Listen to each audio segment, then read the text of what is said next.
2024 లేదా 25లో డిగ్రీ లేదా బీటెక్ చదివారా? సాఫ్ట్‌వేర్ జాబ్ కోసం ఎదురు చూస్తున్నారా? అయితే కోడ్ జ్ఞాన్ 100 డేస్ కోర్సులో చేరండి, జాబ్ సాధించండి.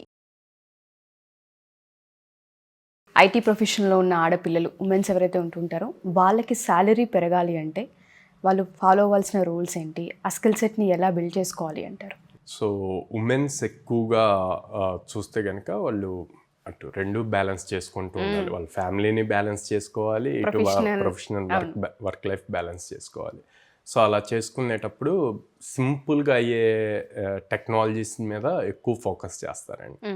ఓకే, అంటే సింగిల్ టెక్నాలజీ మీద ఫోకస్ చేస్తారు. ప్రజెంట్ ట్రెండ్ అట్లా లేదు, లైక్ మల్టిపుల్ స్కిల్ సెట్ కావాలన్నమాట, అవసరం.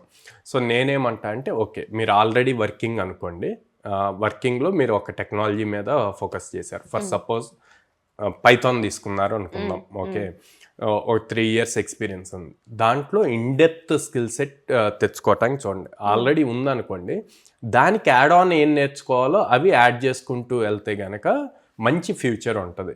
సో ఫర్ సపోజ్ ఇప్పుడు పైథాన్ తీసుకున్నారు అనుకోండి, పైథాన్కి నెక్స్ట్ లెవెల్ చూసుకుంటే మనకి డేటా సైన్స్ నేర్చుకోవచ్చు, మెషిన్ లెర్నింగ్ నేర్చుకోవచ్చు, ఏఎంఎల్ నేర్చుకోవచ్చు, లేకపోతే వెబ్ డెవలప్మెంట్లో lot of frameworks, rest APIs ఉంది, ఫాస్ట్ ఏపీఐ అని ఉంది. ఇట్లాగా హారిజెంటల్గా కూడా మీ స్కిల్ సెట్ని ఇంక్రీజ్ చేసుకోవాలి. టీ ఫార్మెట్లో తీసుకున్నాం అనుకోండి, టీ వర్టికల్ అంటేనేమో ఒక టెక్నాలజీలో ఇన్డెప్త్ వెళ్తాము, వీటికి యాడ్ ఆన్స్గా హారిజెంటల్గా ఇందాక నేను చెప్పినట్టు బిల్డ్ చేయాలి. అదే జావాలో ఉన్నారు అనుకుందాం, ఫర్ సపోజ్ జావాలో ఫుల్ స్టాక్ వచ్చేసరికి మైక్రో సర్వీసెస్ కావాలి, ఓకే, లేకపోతే స్ప్రింగ్ బూట్ కావాలి. సో ఇలాగ యాడ్ చేసుకుంటూ వెళ్ళాలి. ఎంటర్ప్రైజ్ అప్లికేషన్స్ ఎలా బిల్డ్ చేయాలి అన్నది తెలియాలి. ఏదర్ పైథాన్ ఆర్ జావా అన్నిటికీ డెవాప్స్ అన్నది కావాలన్నమాట. సో అలాంటి కామన్ థింగ్స్ కానీ చూసి, ఇవన్నీ ఏంటంటే మనకి ఎక్కువ టైం పట్టదు నేర్చుకోవటానికి, ఎందుకంటే ఆల్రెడీ వర్కింగ్ ఎక్స్పీరియన్స్ ఉంది. సో ప్రొడక్షన్లో ఎలా జరుగుతుంది, ఎలా డిప్లాయ్ చేస్తారన్న ఐడియాస్ ఉన్నాయి కాబట్టి సింపుల్గా like 15 days 20 days time spend చేస్తే, డైలీ 2 hours 3 hours స్పెండ్ చేస్తే కనుక ఒక న్యూ స్కిల్ సెట్ మీకు యాడ్ ఆన్ అవుతుంది. Second, certifications important, like Microsoft certified అని చెప్పి, లేకపోతే అజూర్ రిలేటెడ్, క్లౌడ్ రిలేటెడ్, లేదా AWS ఆర్కిటెక్ట్ అని చెప్పి ఇట్లాగా. సో ఇవేం చేస్తాయంటే మీ ఎక్స్పీరియన్స్తో పాటు ఈ స్కిల్ సెట్ ఎక్స్ట్రా ఉండి సర్టిఫికేషన్స్ యాడ్ ఆన్ అయితే గనక మీ వాల్యూ చాలా పెరుగుతుంది అన్నమాట.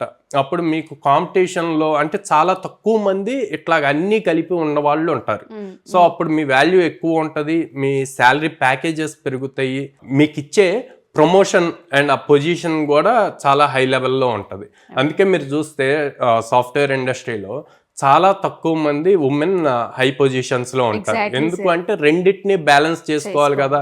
ఇప్పుడు మళ్ళీ మనం కష్టపడి ఇంకో కోర్స్ నేర్చుకోగలమా, వద్దులే ఇది ఇట్లా కంటిన్యూ అవుతుంది కదా, కంటిన్యూ చేద్దామని ఉంటారు. అట్లా కాకుండా తక్కువ ఎఫర్ట్ పెట్టి like 20 days okay, 2-3 hours spend చేయలేకపోతే డైలీ 1 hour స్పెండ్ చేస్తే 2.5 months పట్టింది అనుకుందాం, కానీ మీ కెరియర్ చేంజ్ అయిపోయింది కదా. మీరు వర్క్ చేయాల్సింది సేమ్ 8 hours, కానీ ఒక 2.5 months కనుక డైలీ 1 hour స్కిల్ మీద టైం పెడితే నెక్స్ట్ 2-3 years మీ కెరీర్లో మంచి ప్యాకేజెస్ వస్తాయి, మంచి ప్రమోషన్స్ ఉంటాయి కదా. సో ఆ వేలో థింక్ చేయమని చెప్తాను నేను. హయ్యర్ పొజిషన్స్ని చూడొచ్చు, హయ్యర్ ప్యాకేజ్ని చూడొచ్చు అని చెప్తున్నారు. ఇప్పుడున్న ఆడపిల్లలకి అప్పుడే రెస్పాన్సిబిలిటీస్ యాడ్ అవ్వవు, ఓన్లీ జాబ్ ఒక్కటే వాళ్ళ మెయిన్ గోల్గా ఉంటుంది. వాళ్ళకి మీరు ఇచ్చే గైడెన్స్ ఏంటి?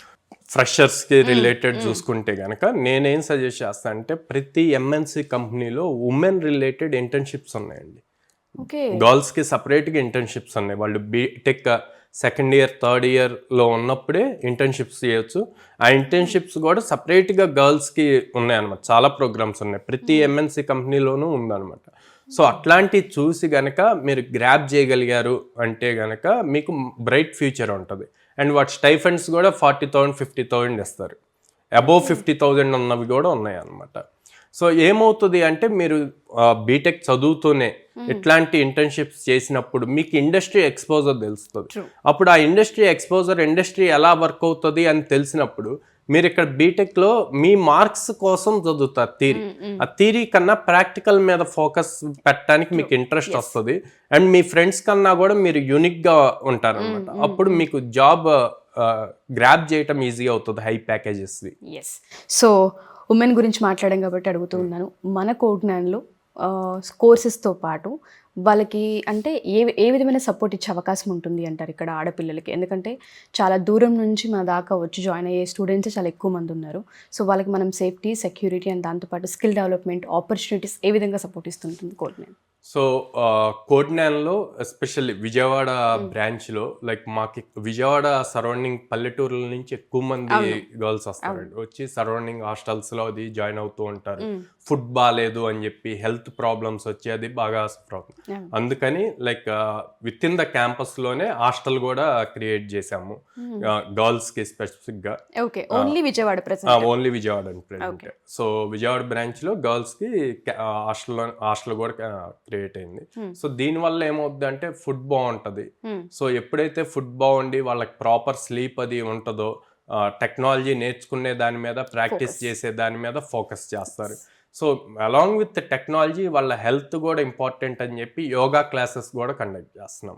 సో మార్నింగ్ సో అన్ని అంటే వాళ్ళు హెల్తీగా ఉంటారు, జాబ్ క్రాక్ చేసి వెళ్తారు అన్న పాయింట్ లో మనం చాలా వీడియోస్ చేస్తున్నాం సాయిరామ్ గారు. ఎలా అంటే ఆడపిల్లలకి పెద్ద పెద్ద కంపెనీలలో జాబ్ వచ్చినా అమ్మో బెంగళూరా, అమ్మో చెన్నై అని, అమ్మో విజయవాడ వెళ్ళి నేర్చుకుంటావా కోర్స్ ఇప్పుడు ఉద్యోగం, అలా మాట్లాడే వాళ్ళు కూడా ఉంటారు కదా, వాళ్ళకి మీరు ఇచ్చే భరోసా? అంటే నేనేమంటే అట్లా ఆలోచించేటప్పుడు అసలు ఇంజనీరింగ్ కానీ డిగ్రీ కానీ చదివించొద్దు. ఇంటర్ అయ్యాక ఇంట్లో అట్లా కాదండి, చదివిచ్చినప్పుడు దానికి రిజల్ట్ రావాలి. ఓకే, మీరు అలా భయపడుతూ ఉంటే సొసైటీలో అన్నీ జరుగుతూ ఉంటాయి. అడ్వాంటేజెస్ ఉంటాయి, డిసడ్వాంటేజెస్ ఉంటాయి. డిసడ్వాంటేజెస్ చూసి భయపడుతూ మీ పిల్లల కెరీర్ ఆపేయకూడదు, అది కరెక్ట్ కాదనమాట. సో అందుకే వాళ్ళని ఎంకరేజ్ చేయండి. వాళ్ళు బయటకు వెళ్తే ఇంకా బాగా నేర్చుకుంటారు. మనం రెగ్యులర్గా పెరిగే ప్రదేశం కాకుండా బయటకు వెళ్ళారంటే అసలు ప్రపంచం ఏంది అన్నది తెలుస్తుంది వాళ్ళకి. రేపు పొద్దున్న కెరియర్లో చాలా యూజ్ అవుతుంది. అది సాఫ్ట్వేర్ సైడ్ అవ్వచ్చు లేదా ఫ్యామిలీని రన్ చేసే దాంట్లో అయినా సరే చాలా యూజ్ అవుతుంది.